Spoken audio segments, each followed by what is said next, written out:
Selamat sore rekan-rekan remaja dan pemuda yang mengikuti pembinaan ini, baik lewat Zoom ataupun juga kita yang lewat rekaman di YouTube. Nah, saya menyapa kita semua dan pada hari ini kita akan membahas satu tema yang berkaitan dengan hidup dan mati manusia. Kalau minggu lalu pendeta Eter sudah bahas apakah kita boleh bunuh diri, dan ini masih ada hubungan dengan hidup dan mati, yaitu tentang eutanasia. Kita akan menyampaikan ini di dalam dua seri. Ya. Di dalam seri yang pertama ini saya akan membahas beberapa hal berkaitan dengan istilah eutanasia, kemudian jenis-jenisnya, kemudian alasan-alasan orang melakukannya, efek sampingnya, dan juga kita akan melihat beberapa dasar Alkitab. Nah, minggu depan kita akan bahas berkaitan dengan contoh-contoh yang terjadi pada manusia, pada anak-anak, ataupun orang tua, dan juga pada binatang. Nanti kita akan melihat kalau kita cukup waktu, mungkin kita akan bahas tentang binatang pada hari ini. Tapi kita akan membahas beberapa hal mengenai pengertian eutanasia dan sebagainya di bagian awal ini. Saya juga mau menyapa kalau ada dari antara kita mungkin orang tua dari anak-anak dan mungkin juga mereka yang remaja tapi yang masih lebih muda yang mungkin juga bisa didampingi oleh orang tuanya kalau mereka mau mendengarkan bagian ini, karena bagian ini mungkin lebih berat untuk dimengerti anak-anak yang usia di bawah SMP. Tapi bagi mereka yang SMP, SMA dan pemuda, saya rasa sudah bisa mengikuti hal ini. Mari kita berdoa terlebih dahulu. Bapa di dalam surga, Tuhan adalah sumber hidup kami dan juga mati kami. Awal kehidupan kami dan juga akhir dari hidup kami.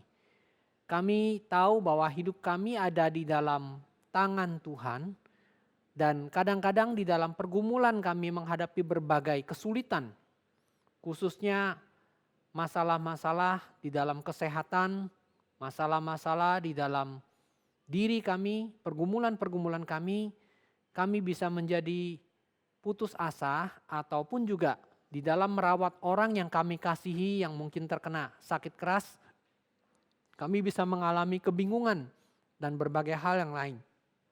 Kami memohon kiranya Tuhan memimpin kami pada hari ini untuk membahas satu tema yang cepat atau lambat bukan tidak mungkin akan terjadi pada kami, dan waktu itu kami harus mengambil keputusan terhadapnya, yaitu eutanasia. Tuhan pimpinlah dan Tuhan pakailah hamba Tuhan di dalam segala keterbatasannya, di dalam segala kelemahannya untuk boleh membagikan topik ini. Dan biarlah kami boleh bersama-sama belajar dan kami boleh memahami dan Tuhan boleh menolong kami. Dengarkanlah doa kami di dalam nama Tuhan kami, Yesus Kristus, kami berdoa dan kami mengucap syukur. Amin. Ya, kita akan melihat beberapa slide. Nah, saya akan masuk ke dalam slide yang pertama, yaitu hari ini kita akan bahas tentang eutanasia. Ini adalah bagian yang pertama dan kita sampaikan tanggal 6 Februari ini di Persekutuan Remaja Pemuda Gary Kertajaya dan Gary Citra. Ya, next slide yang kedua. Slide yang kedua. Nah, sekarang kita akan melihat terminologi atau arti dari eutanasia. Nah, kalau seperti yang kita lihat situ, eutanasia itu berasal dari kata dari bahasa Yunani. Jadi ada dua kata, yaitu eu itu artinya baik dan thanatos itu artinya kematian. Jadi eutanasia itu berarti kematian yang baik kalau secara etimologinya, atau kematian kalau orang ada mengatakan kematian yang lembut, kematian yang mudah gitu ya. Nah, next. Sekarang artinya di dalam eutanasia adalah tindakan yang menyebabkan kematian yang mudah. Nah, kata ini tindakan yang menyebabkan kematian yang mudah, eutanasia, itu biasanya mengacu pada tindakan mengakhiri atau memperpendek hidup tanpa rasa sakit. Untuk mengakhiri penderitaan khususnya seorang pasien, waktu tidak ada lagi kita lihat kemungkinan dia untuk pulih. Jadi tindakan mengakhiri atau memperpendek hidup tanpa rasa sakit. Jadi sebisa mungkin tanpa rasa sakit untuk mengakhiri penderitaan di mana tidak mungkin lagi ada pemulihan, dia tidak bisa sembuh lagi. Nah, kata ini juga telah digunakan untuk satu istilah mercy killing atau pembunuhan dengan belas kasihan. Jadi ada istilah lain untuk eutanasia adalah mercy killing atau pembunuhan dengan belas kasihan. Dan jadi dengan demikian inilah tindakan atau praktek mengakhiri hidup seseorang dengan suntikan mematikan biasanya ya, atau menangguhkan perawatan medis ya, atau menangguhkan perawatan medis. Oke. Next. Nah, kata eutanasia ini pertama kali istilah ini muncul itu digunakan dalam konteks medis di abad yang ke-17 oleh seorang filsuf bernama Francis Bacon. Dia merujuk kepada kematian yang mudah, kematian tanpa rasa sakit, kematian yang bahagia. Nah, di mana dikatakan bahwa adalah tanggung jawab dokter untuk meringankan penderitaan fisik dari tubuh. Jadi dokter bertanggung jawab untuk meringankan penderitaan fisik dari tubuh. Nah, next.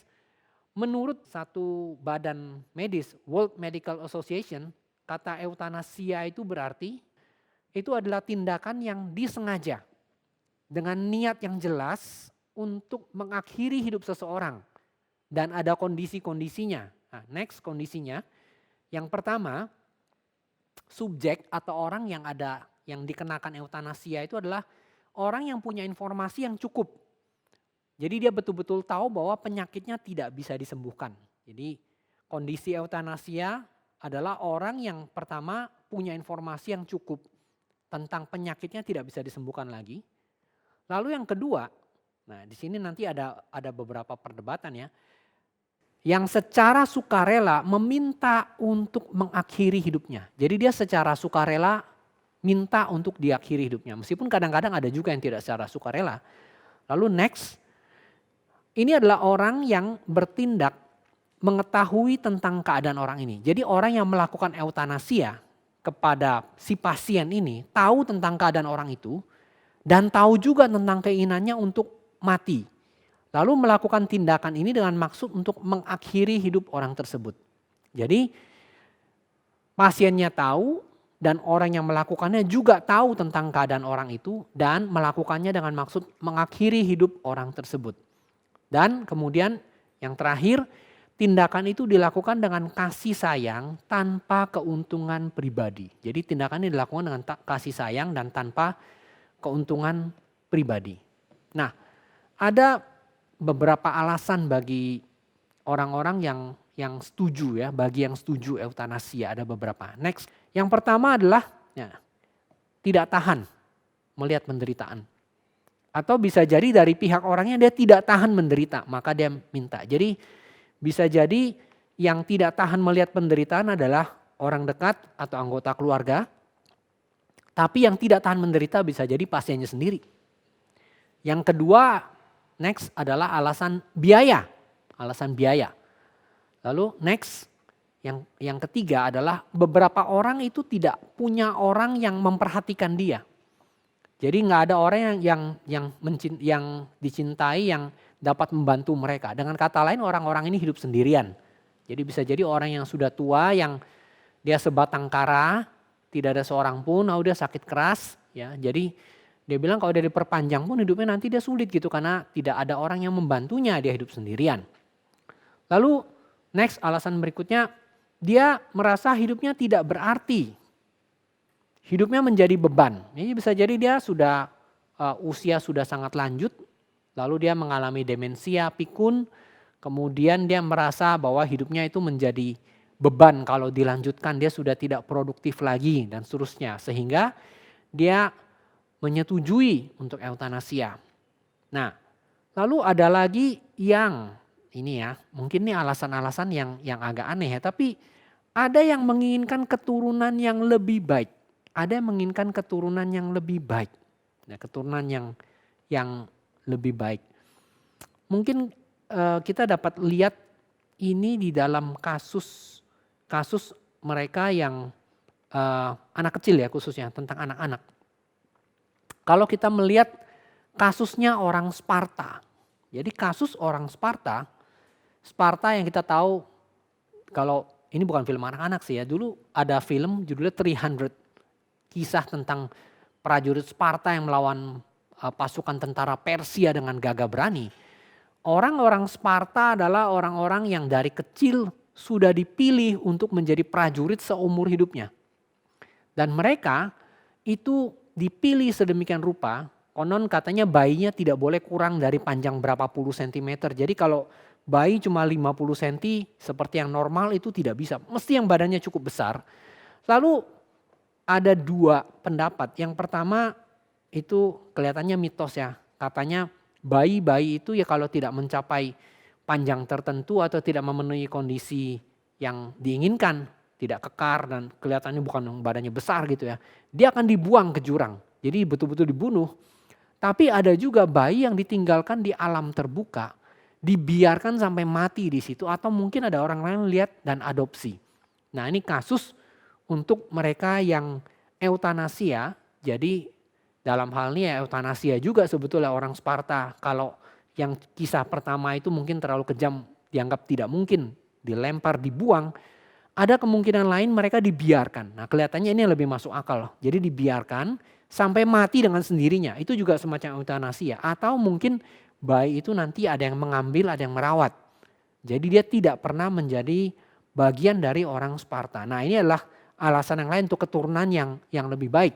Dan kadang-kadang juga karena mungkin bayinya memiliki cacat mental, ya tidak bisa bertahan hidup lama, jadi orang mau melakukan eutanasia. Dan bagi mereka yang betul-betul mau melakukan eutanasia kepada pasien, itu biasanya adalah dia tidak mau melakukannya sendiri. Jadi dia tahu orang ini pengen bunuh diri, jadi keluarganya, tapi tidak mungkin dia melakukan. Maka dia meminta bantuan dokter untuk melakukannya. Ya, ini adalah beberapa kasus tentang mereka yang melakukan eutanasia. Nah, sekarang kita akan melihat jenis-jenis atau tipe-tipe eutanasia. Nah, kalau kita mau lihat tipe-tipe eutanasia, maka kita akan menemukan beberapa tipenya. Nah, jadi ada beberapa tipe eutanasia. Ada yang disebut sebagai eutanasia volunter, nanti saya akan jelaskan ya. Jadi volunter, ini kemudian eutanasia non volunter,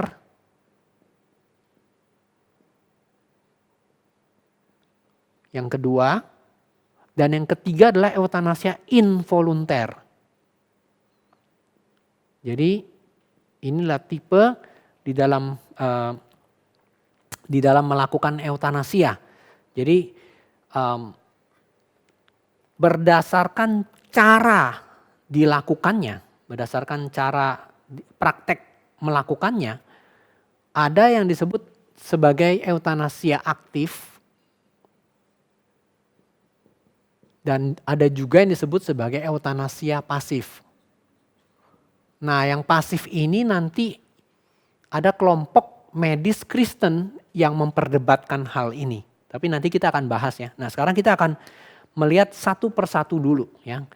Apa yang dimaksud dengan volunter. Nah, volunter, eutanasia volunter itu artinya adalah eutanasia yang dilakukan dengan dibantu. Jadi volunter artinya dengan voluntary, berarti dengan kesadaran penuh. Dia melakukannya bukan secara tidak sengaja tapi dengan disengaja. Jadi volunter adalah sesuatu yang dilakukan dengan sengaja dan yang dilakukan dengan bantuan. Jadi dengan sengaja kemudian dibantu. Itu eutanasia volunter. Jadi dia dibantu untuk melakukan eutanasia ini. Kasusnya adalah biasanya penderita atau orang yang sakit itu jelas. Jadi dia betul-betul menginginkan untuk mati dan dia minta tolong. Nah, karena itu disebut eutanasia volunter dan itu dilakukan ini berdasarkan niatnya ya, berarti dia aktif. Volunter sengaja dibantu dan kemudian dia aktif. Nah, kemudian eutanasia waktu eutanasia ini jadi yang volunternya dilakukan, sekali lagi dia ada niat. Jadi dia dengan sengaja dia dibantu dan dia ada niat dengan aktif ya. Sengaja dibantu dan ada niatnya. Jadi niat dari si pasien itu sendiri. Nah ini eutanasia yang dua-dua ada. Baik orangnya sendiri mau melakukan dan juga orangnya yang minta kemudian ada yang membantu melakukan. Kemudian eutanasia yang tipe yang kedua itu adalah eutanasia disebut non-volunteer. Non-volunteer adalah di mana pasiennya, yang kedua ini ya, pasiennya itu tidak dapat menyatakan keinginannya. Jadi dia tidak bisa menyatakan. Jadi dengan kata lain dia nggak bisa ngomong begitu ya. Dia tidak bisa menyatakan keinginannya dengan jelas ya. Non volunteer berarti dia tidak dapat mengatakan kemauannya ya. Jadi dia tidak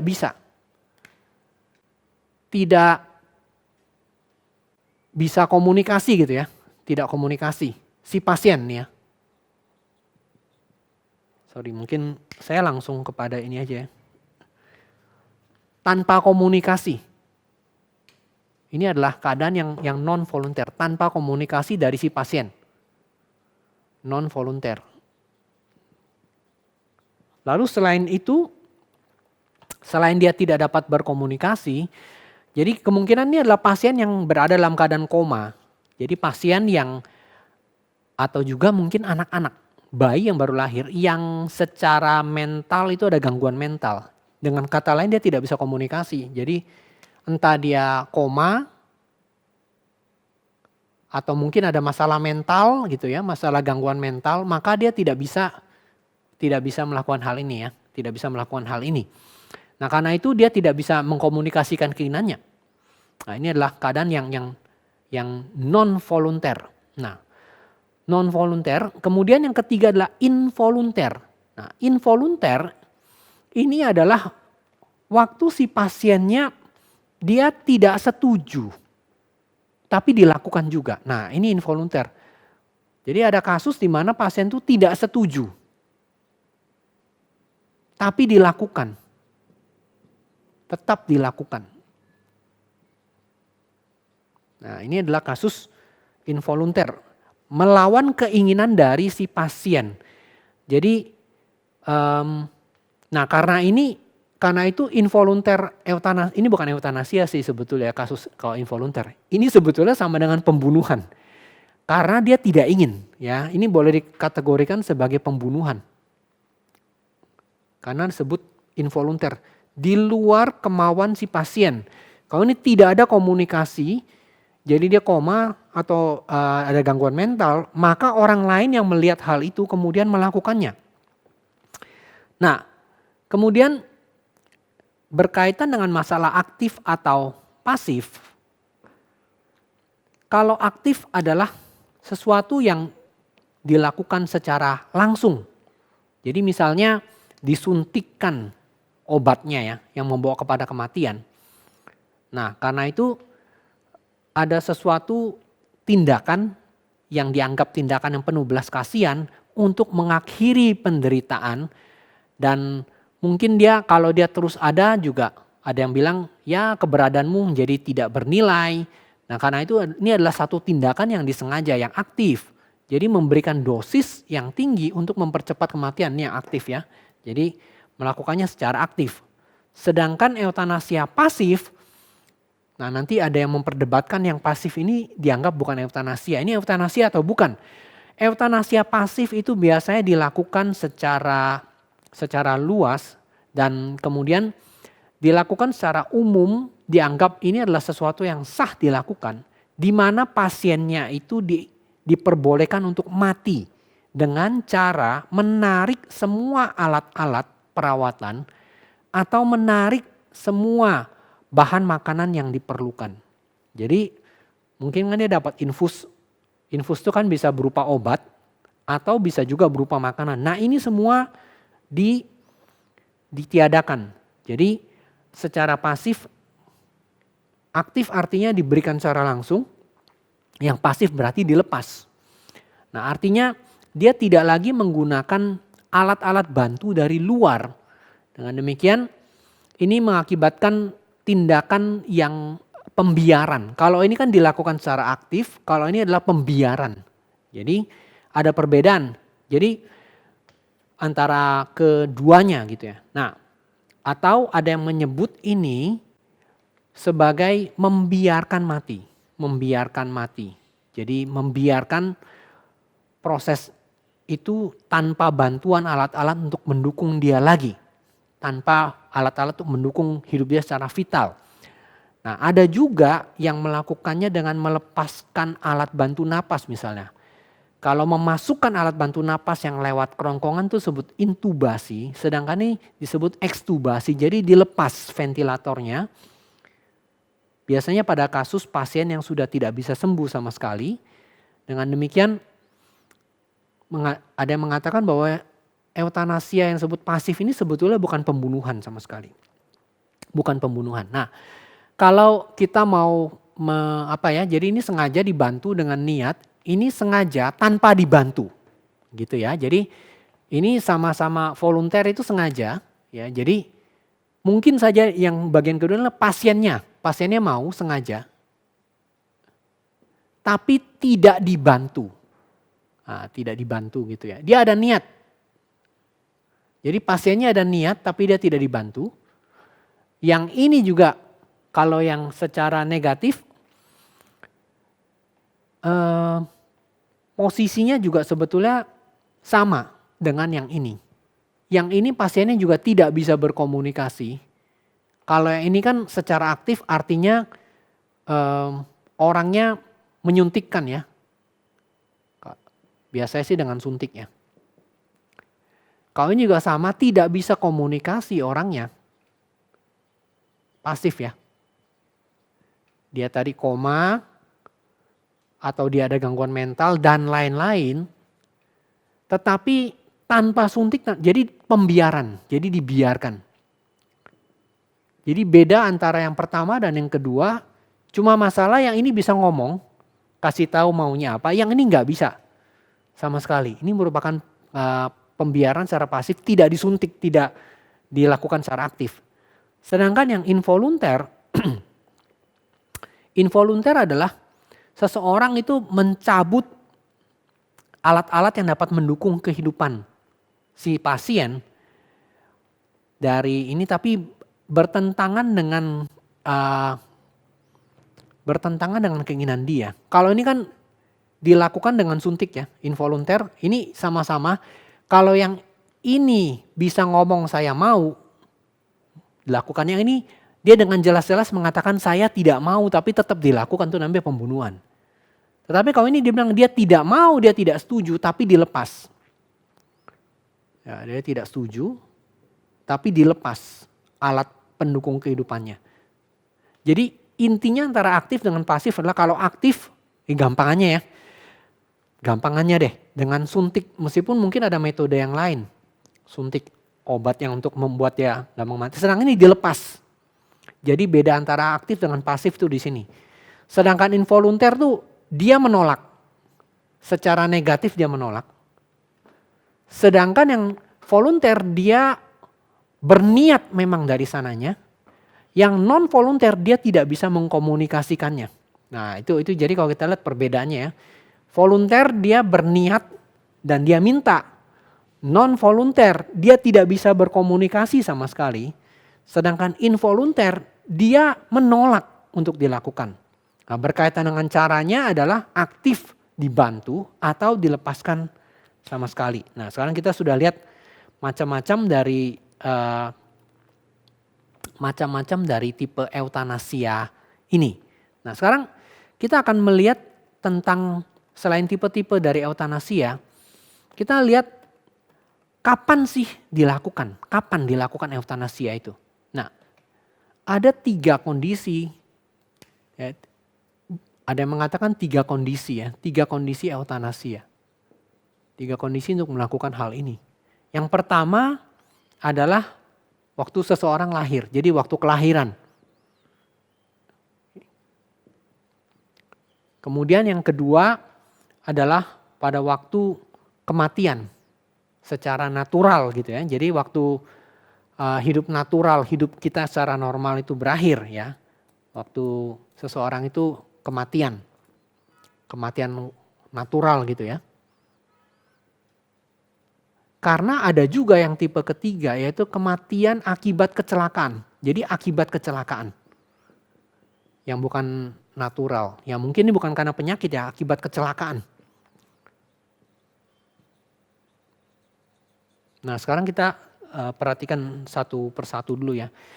Pada waktu kelahiran biasanya ada sekali lagi ada bayi-bayi yang mereka mengalami gangguan fisik yang sangat parah. Kemudian bayi-bayi yang kemungkinan ada gangguan mental yang berat. Nah, karena itu keputusan untuk mengeutanasia bayi semacam ini itu bergantung pada orang tuanya dan dokter yang membantunya. Nah, tentunya dokter yang membantu itu mengeutanasia bayi ini kalau hukum di negara itu memperbolehkannya. Jadi memang pernah ada kasus yang terjadi semacam itu. Nanti kita akan bahas contohnya itu minggu depan. Tapi memang ada kasus eutanasia pada bayi yang dilakukan oleh orang tua yang memang setuju dan dokter juga menyetujui berdasarkan hukum di negara itu yang memperbolehkan. Jadi dilakukan.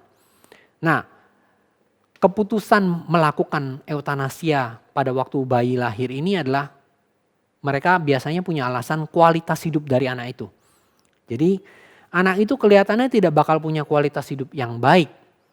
Dan alasan mereka adalah nanti kalau anak ini tidak punya kualitas hidup yang baik kan bakal memberatkan orang tua, memberatkan masyarakat, menghabiskan sumber daya, negara dan sebagainya. Jadi saya pernah ada jemaat yang anaknya autis, ya, sampai usia yang sudah cukup besar dan orang tuanya ini juga sudah berumur. Lalu menjadi pertanyaan mau sampai berapa lama dia merawat orang ini gitu. Nanti siapa yang merawat? Nah itu memang menjadi pergumulan. Nah ada yang melakukan eutanasia tidak tunggu sampai orang itu menjadi besar. Jadi dari bayi sudah dilakukan pembunuhan atas anak ini. Dan ya bisa secara aktif, bisa secara pasif. Dan pertimbangan yang tadi itu ya. Nanti kalau misalnya orang tuanya meninggal, siapa yang merawat bayi itu? Apakah ada yang menginginkan bayi itu? Jadi ini adalah alasan kapan eutanasia dilakukan yaitu pada waktu kelahiran. Pada waktu bayi itu diberikan ya. Nah ini adalah alasan yang pertama. Jadi kelahiran. Khususnya mereka yang ada gangguan mental, mereka ada kelainan fisik. Lalu orang tua dengan dokter setuju untuk melakukannya. Lalu yang kedua adalah pada kasus mereka yang kematian natural akibat sakit lah ya. Bisa jadi tua juga, sakit yang terminal. Kita sebutnya sakit yang terminal. Nah ngomong-ngomong istilah terminal biasa kita ngomong sebagai tempat bis ya. Tapi terminal itu artinya akhir, tempat tujuan terakhir. Jadi sakit yang terminal ini pasiennya ini sudah dalam keadaan sekarat dan dia sedang dalam keadaan sadar, lalu bisa jadi dia memberikan, ya tadi ya kalau secara sengaja ya, dia memberikan niatnya untuk melanjutkan pengobatan itu atau tidak sesuai dengan kemauannya. Dan karena itu di dalam kematian yang natural ini, tapi bisa juga secara kalau dia tidak mengkomunikasikannya, bagian yang kedua dia tidak bisa mengkomunikasikan. Maka yang melakukan ini adalah dokter berdasarkan orang-orang yang terdekat. Jadi pada waktu sakit terminal bisa jadi dia minta atau dia tidak minta. Karena dia dalam keadaan tidak bisa berkomunikasi. Nah karena itu dokter yang melakukannya dia tidak punya tanggung jawab moral. Artinya dia tidak bisa dihukum, dianggap sebagai pembunuhan. Karena memang kondisinya seperti itu dan kemudian si perawat pasien itu yang melakukan entah dia suntik mati atau dia melepaskan alat-alat pendukung kehidupannya. Nah tetapi ada kasus yang ketiga, kasus ketiga adalah akibat kecelakaan yang tidak diinginkan, kecelakaan yang tidak disengaja. Jadi waktu misalnya seseorang itu sangat cacat, bisa jadi akibat kerusakan otak, akibat kekerasan, mungkin dia mengalami keracunan atau kasus-kasus alam yang lain ya, di mana otaknya mungkin mengalami kerusakan yang parah, ya, kurang oksigen sampai rusak sedemikian rupa sehingga otak itu tidak bisa pulih lagi sama sekali. Maka dengan demikian hidup dari orang ini itu dapat didukung oleh alat-alat secara artifisial. Jadi artinya dia bisa tetap hidup, tetapi hidupnya itu bukan secara natural, tapi dibantu dengan alat. Ya, jadi seolah-olah ada yang mengatakan ini vegetative state, seperti tanaman. Tanaman kalau disiram, dikasih air, ya, dia bisa tetap bertumbuh. Tetapi tanaman itu kan tidak bisa berpikir, dia tidak bisa mengambil keputusan dan sebagainya. Nah, ada kasus-kasus di mana orang-orang diperlakukan demikian setelah otaknya tidak bisa berfungsi lagi sama sekali. Dan ini kemudian menimbulkan kebingungan, apakah yang dilakukan semacam ini itu memperpanjang hidup atau memperpanjang kematian. Nah, ini menjadi perdebatan. Kalau orang otaknya sudah tidak berfungsi, tapi tubuhnya masih hidup dan terus didukung dengan alat, itu orang itu memperpanjang hidup atau memperpanjang kematian.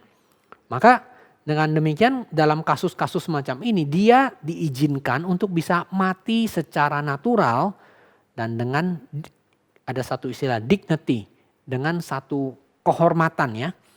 Nah, dengan demikian juga itu dianggap itu akan membuat kadang-kadang keadaan seperti ini bisa berbulan-bulan lamanya ya. Keluar biaya begitu banyak, meskipun bisa jadi ada dua, orang tuanya atau keluarganya menanggung orang ini, bakal keluar biaya cukup besar. Atau kalaupun negara yang menanggung orang semacam ini, itu juga bisa keluar biaya yang cukup besar gitu ya. Nah, biaya yang cukup besar. Nah, jadi ada 3 kasus, baik waktu kelahiran, kematian yang natural, atau mungkin akibat kecelakaan atau hal yang tidak diinginkan dia ya, atau kecelakaan atau kita sebutnya keadaan yang apa ya, mishap, keadaan yang tidak misfortune, keadaan yang tidak beruntung gitulah ya. Dia dapat gangguan otak dan sebagainya yang membuat kondisi dia yaitu tadi seperti tanaman. Dirawat bisa terus hidup. Tetapi sebetulnya dia sudah tidak bisa berpikir, otaknya nggak bisa pulih lagi sama sekali. Sehingga orang bertanya, ini memperpanjang kehidupan atau memperpanjang kematian sebetulnya? Karena sebetulnya kalau menurut istilah kedokteran ada yang mengatakan kalau otak itu sudah berhenti, pada dasarnya sudah mati. Meskipun dia masih bisa bernapas, paru-parunya masih bisa jalan dan sebagainya. Nah, maka ini kemudian menimbulkan dilema sekarang. Ada satu masalah. Apakah orang berdebat eutanasia itu ini mempertahankan kehidupan? Ya, eutanasia itu antara dua hal. Hak untuk hidup atau hak untuk mati. Nah, biasanya mereka yang memegang saya punya hak untuk mati, mereka akan setuju dengan eutanasia. Sedangkan mereka berpegang pada hak untuk hidup, mereka akan menolak melawan eutanasia. Jadi selalu di antara dua pergumulan ini. Yang berhak untuk hidup, nolak eutanasia, tapi mengatakan kalau dia berhak untuk mati, dia terima eutanasia. Nah, yang pertama harus kita pahami bahwa manusia itu punya hak asasi dan juga moral, ya, hak asasi dan juga moral. Ini diterima secara umum, kita semua itu punya hak itu dan juga moral. Dan karena itu berdasarkan fakta itu, keputusan tentang eutanasia ini selalu ada hubungan dengan hal itu. Hak asasi manusia itu dicabut atau tidak.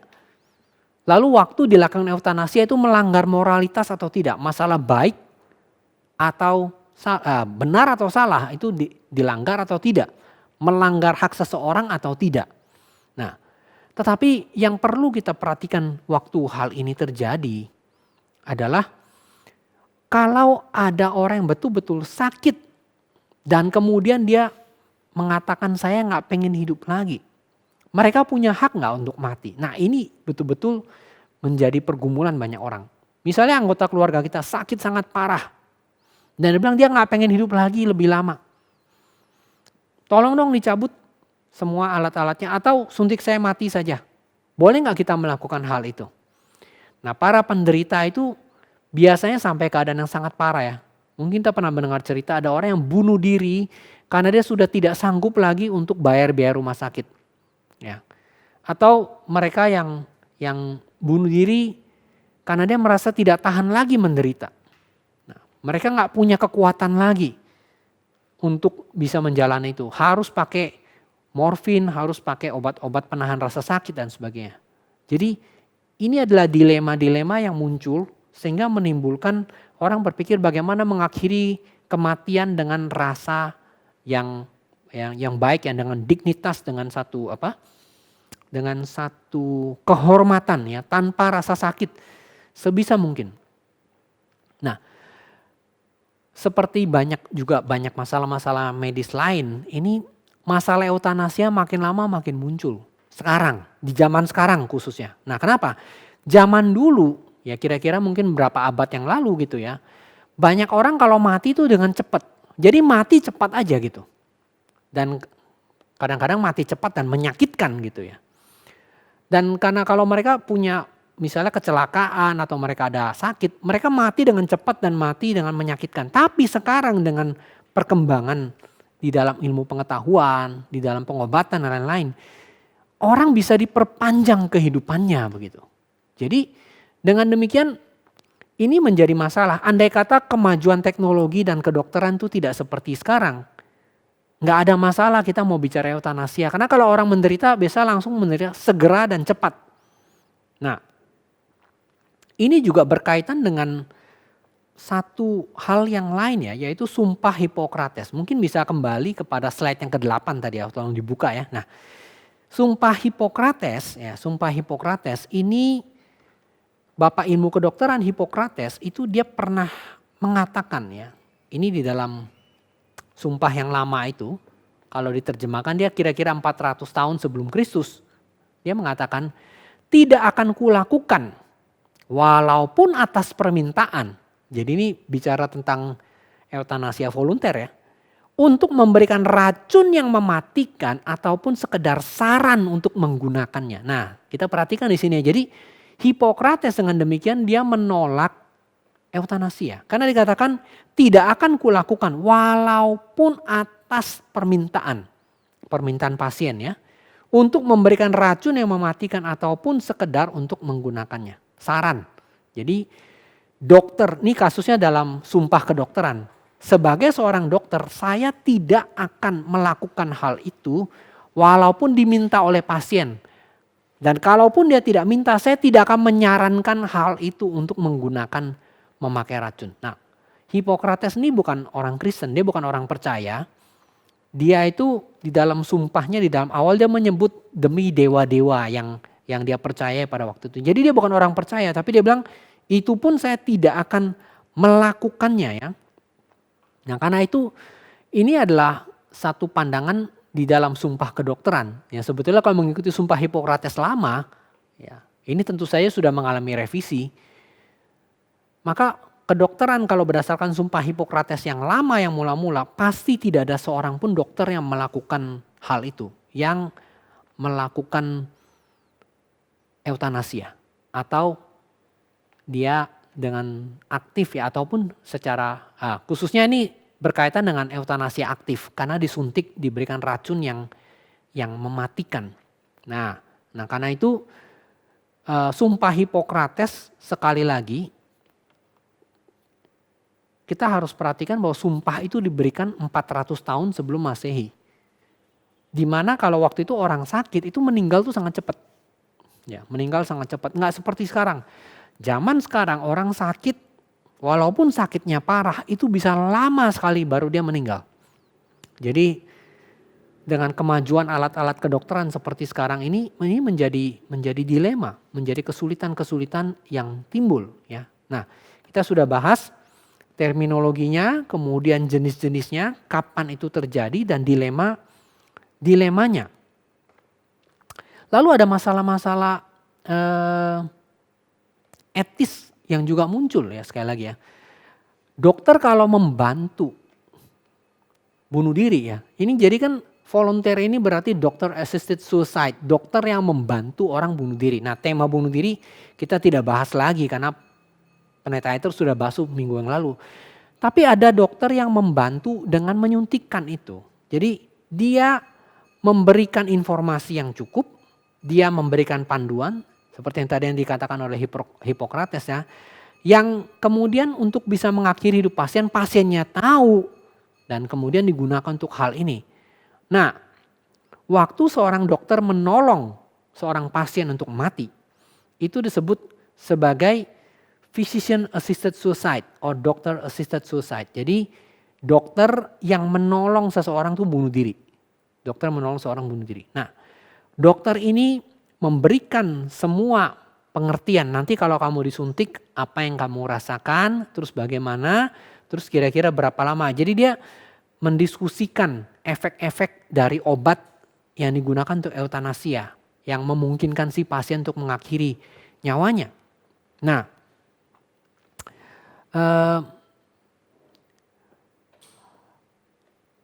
menurut Hippocrates, kalau kita kembali kepada hukum sumpah Hippocrates, seorang dokter itu tugasnya adalah menghilangkan rasa sakit dari pasien di satu sisi, atau dia melindungi dan memperpanjang hidupnya di sisi yang lain. Jadi ada dua bagian. Nah, bagian yang pertama yaitu menghilangkan rasa sakit dari si pasien, itu dapat digunakan yang mendukung doktrin eutanasia. Jadi sumpah Hippocrates pun ada bagian yang mendukungnya, yaitu kalau dia menghilangkan rasa sakit pasien. Tapi bagian yang kedua itu dikatakan dia harus memperpanjang dan melindungi hidupnya. Jadi kalau menghilangkan rasa sakit, Hippocrates seolah-olah mendukung eutanasia. Karena eutanasia dilakukan dengan good death, tanpa rasa sakit. Tetapi di sisi lain dia harus melindungi dan memperpanjang nyawa dari si pasien. Nah, berarti bagian kedua dari perkataan Hippocrates itu berarti dia menolak eutanasia. Nah karena itu ini menjadi dua hal yang bertentangan. Kalau kamu pegang sumpah Hippocrates, kamu mau pegang yang mana? Di beberapa negara ada yang mengizinkan ya, memperbolehkan. Seperti misalnya di Nederland, di Belanda atau di Belgia. Itu sudah diperbolehkan untuk melakukan eutanasia. Nah, karena itu ada negara-negara lain juga yang ingin melegalkan, membuat hal ini sah secara hukum, ya.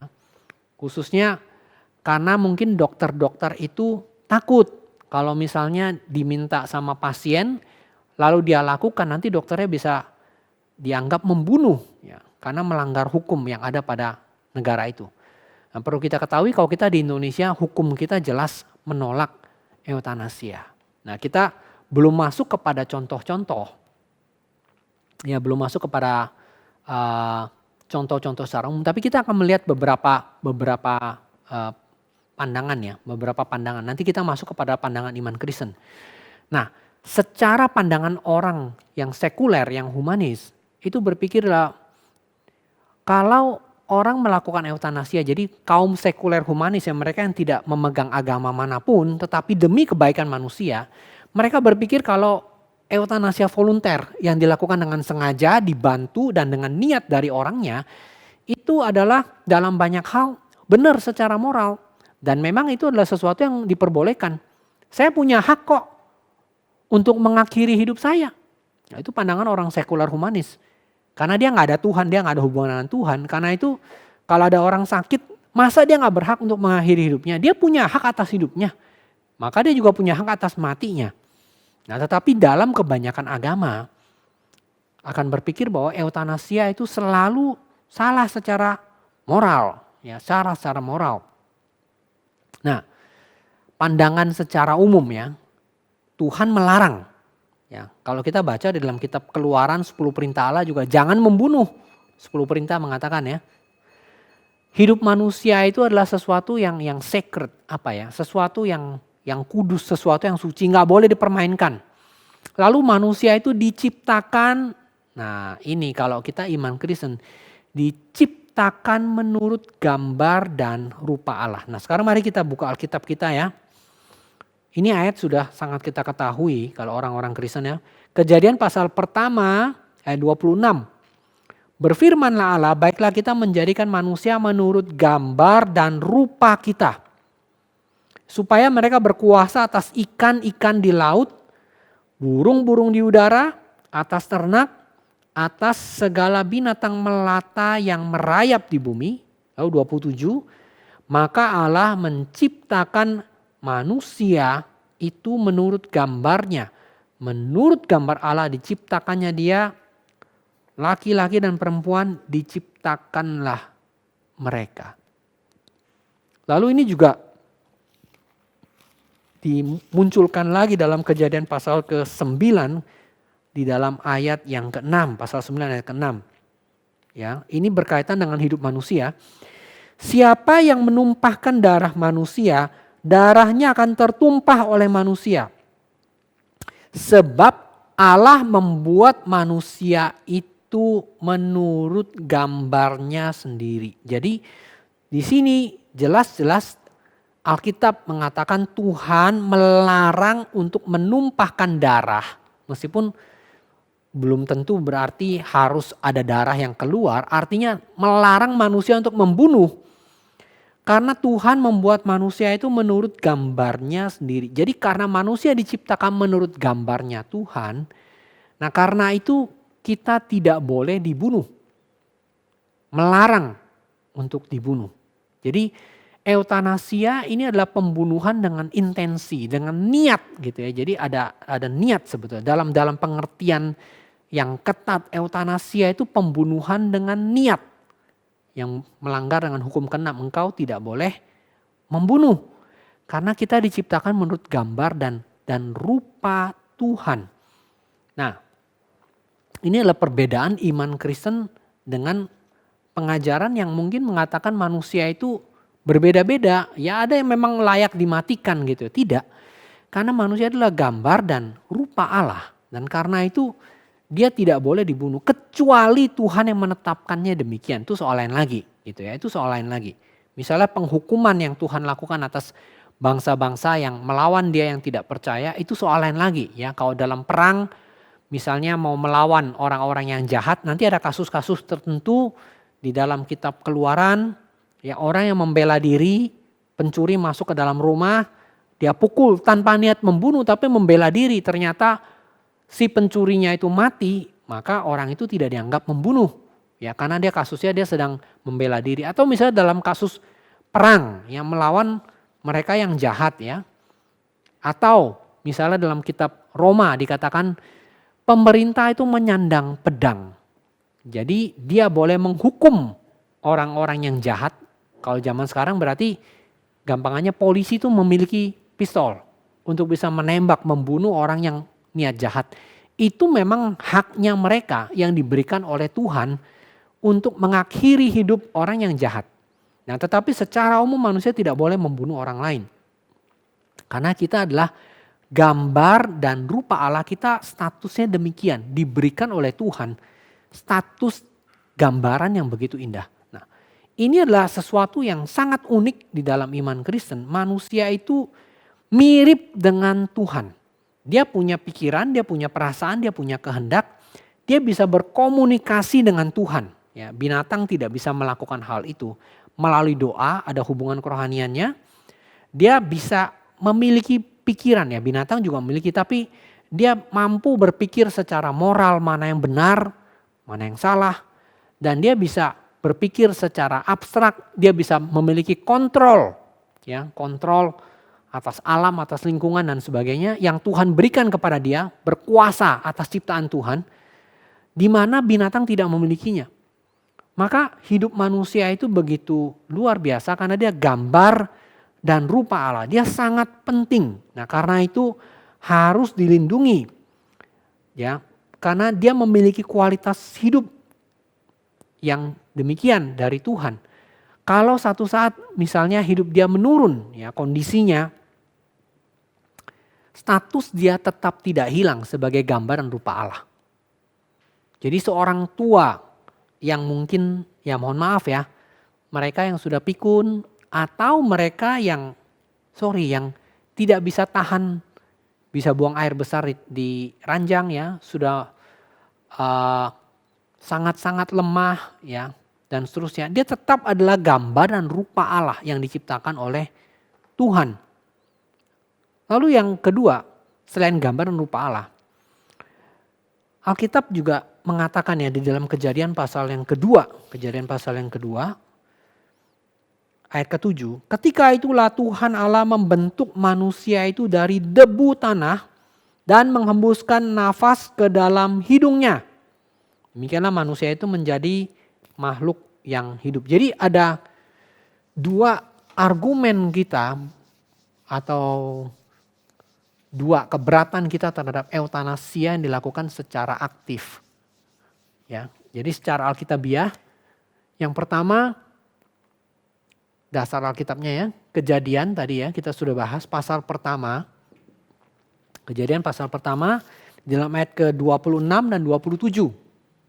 Kenapa kita tidak mendukung eutanasi aktif? Karena kita adalah gambar dan rupa Allah. Lalu yang kedua, di dalam Kejadian pasal kedua di dalam ayat ke-7 itu firman Tuhan mengatakan, ketika itulah Tuhan membentuk manusia dari debu tanah, menghembuskan nafas hidup ke dalam hidungnya. Dengan kata lain, hidupnya itu adalah pemberian dari Tuhan. Demikianlah manusia menjadi makhluk yang hidup. Jadi hidup itu diberikan oleh Tuhan. Ini adalah alasan yang kedua. Hidup diberikan oleh Tuhan. Nah, karena hidup diberi oleh Tuhan, maka yang berhak mengambil hidupnya juga adalah Tuhan. Kita melihat ini di dalam kitab Ayub. Ayub di dalam pasal yang pertama, di dalam ayat yang ke-21. Ini bagian yang cukup kita kenal ya. Setelah Ayub anak-anaknya mati ya. Harta bendanya sudah hilang, lalu kemudian anak-anaknya mati. Ini sebelum dia terkena barah lagi ya. Ayub mengatakan ya, dalam pasal pertama ayat 21 dari kitab Ayub, dengan telanjang aku keluar dari kandungan ibuku, dengan telanjang juga aku kembali ke dalamnya. Tuhan yang memberi, Tuhan yang mengambil, terpujilah nama Tuhan. Jadi Ayub waktu itu bukan berbicara cuma soal harta benda dan kepemilikan saja. Tapi dia juga bicara tentang anaknya juga. Yang hilang mendadak, 10 anaknya mati satu hari dalam waktu yang bersamaan. 10 anaknya diambil oleh Tuhan. Jadi dengan demikian yang berhak mengambil hidup, Ayub 1 ayat 21 adalah Tuhan. Hidup diberi, hidup diambil oleh Tuhan. Nah kalau demikian maka hidup bukan diambil oleh manusia. Hidup diambil oleh Tuhan juga. Jadi kita adalah gambar dan rupa Allah. Hidup diberi oleh Tuhan dan hidup juga diambil oleh Tuhan. Lalu kemudian sekarang yang menjadi pergumulan kita berikutnya, Alkitab juga mengatakan bahwa Tuhan itu memelihara hidup. Nah ini bagian yang berikutnya, Tuhan itu memelihara hidup. Kita disuruh mengasihi sesama kita seperti diri kita sendiri. Di dalam Matius 22 ayat 37 sampai dengan 40, ya Tuhan Yesus mengatakan kasihilah sesama seperti diri kita sendiri, mengasihi Tuhan juga. Lalu Tuhan Yesus juga mengajarkan bahwa orang asing yang berada di dalam keadaan bahaya, mereka yang berada di dalam keadaan kesulitan itu juga merupakan sesama kita. Perumpamaan orang Samaria yang murah hati. Jadi Matius 22, ini tentang, saya naikin ke atas saja ya. Matius 22, 37 sampai 40. Kemudian Lukas pasal 10, 25 sampai 37. Ini ayat yang terkenal ya. Kalau ini kisah tentang orang Samaria yang baik hati. Nah, sebelum saya masuk itu ya. Orang Samaria baik hati itu juga seperti kasus eutanasia nih. Jadi si orang Samaria itu melihat ada orang yang dipukuli mungkin hampir mati tengah jalan. Kalau dia biarkan, ya ini kan kasusnya eutanasia pasif kan. Orang itu gak bisa berkomunikasi karena dia lagi dalam keadaan pingsan setengah mati kan. Tapi dia menolong orang itu, merawat orang itu, dengan demikian bukan eutanasia namanya kan. Kalau dia biarkan jadi eutanasia kan, begitu kan, pasif kan. Tapi dia justru menolong orang itu, orang Samaria yang baik hati itu, bahkan merawatnya sampai dia pulih kembali. Ya, ini eutanasia yang tidak dilakukan malah ya. Malah dia rawat sampai dia menjadi pulih. Nah, sedangkan yang berikutnya adalah di dalam Matius 22 ayat 37 sampai 37 sampai 40 ya, saya bacakan meskipun ayat ini sudah sangat kita kenal ya, ayat ini sudah sangat kita kenal. Matius 22 37 sampai 40, hukum yang terutama. Jawab Tuhan Yesus, kasihilah Tuhan Allahmu dengan segenap hatimu, segenap jiwamu, akal budimu, itulah hukum yang terutama yang pertama. Dan hukum kedua yang sama dengan itu, kasihilah sesamamu manusia seperti dirimu sendiri. Jadi seluruh hukum Tuhan itu cuma disimpulkan di dalam hal itu. Maka berkaitan dengan hukum Tuhan, ini berkaitan dengan pemeliharaan umat manusia. Jadi memelihara. Kita adalah gambar dan rupa Allah. Hidup kita diberikan oleh Tuhan. Kemudian hidup kita juga hanya boleh diambil oleh Tuhan. Maka perintah positif Alkitab adalah memelihara. Di bagian lain Tuhan Yesus mengatakan, apa yang engkau ingin orang lain perbuat kepadamu, lakukan juga itu. Jadi kalau kamu ingin hidupmu dipelihara, kamu juga wajib untuk memelihara. Nah, dengan demikian hukum ini mau menyatakan kalau tidak ada yang namanya hidup yang tidak layak. Misalnya tadi kasus anak-anak yang yang cacat, maka dia nggak layak hidup.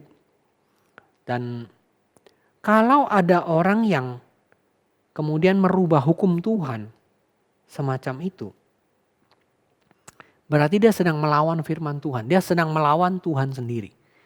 Nah, kalau ada yang membantu untuk melakukan pembunuhan gitu ya, itu kita perlu memikirkan baik-baik. Apakah kita punya hak untuk melakukan hal itu? Ya.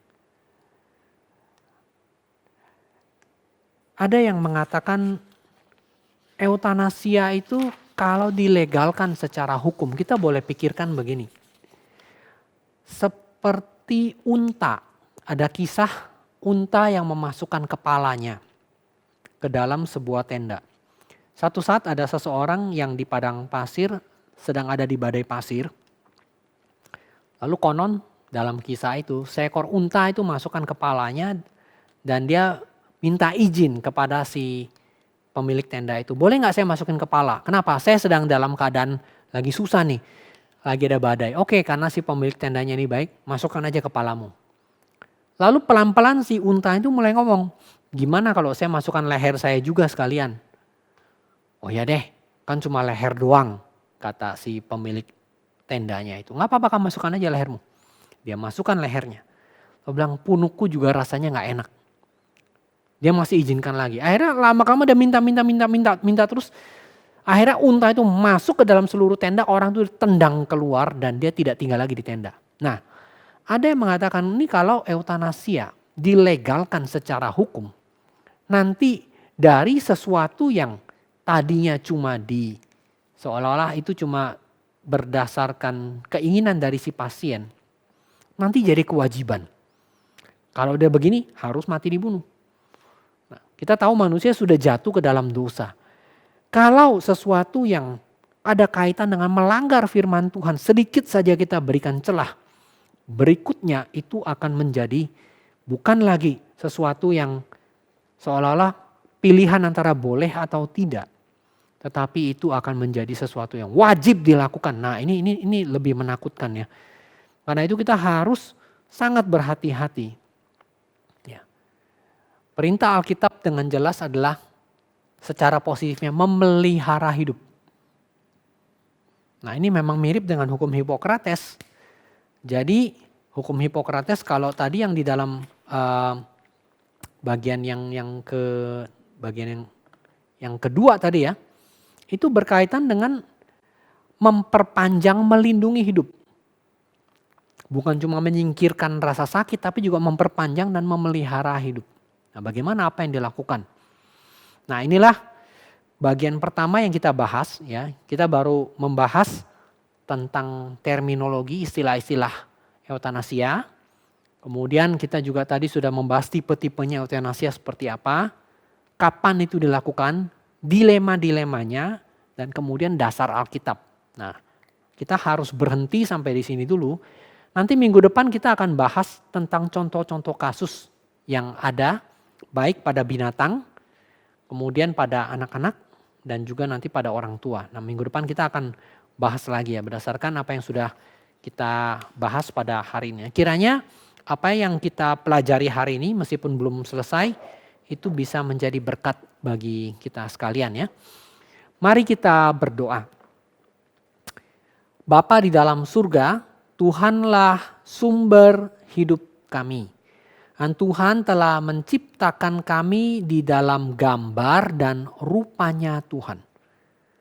Maka kami dalam banyak hal memiliki kemiripan dengan Tuhan sebagai pencipta kami. Kami punya daya berimajinasi, punya kemampuan menciptakan, kami diberikan kehidupan juga oleh Tuhan. Dan karena itu yang berhak mencabutnya hanya Tuhan saja.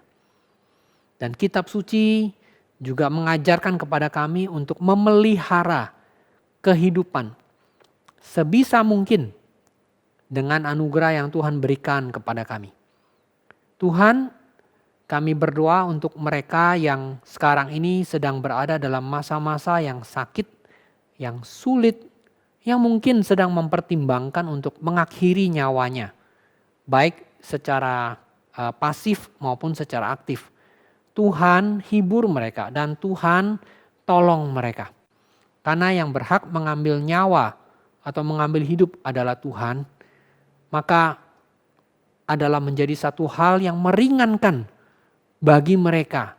Jikalau memang waktunya Tuhan tidak memperpanjang penderitaan mereka, tapi Tuhan memanggil mereka.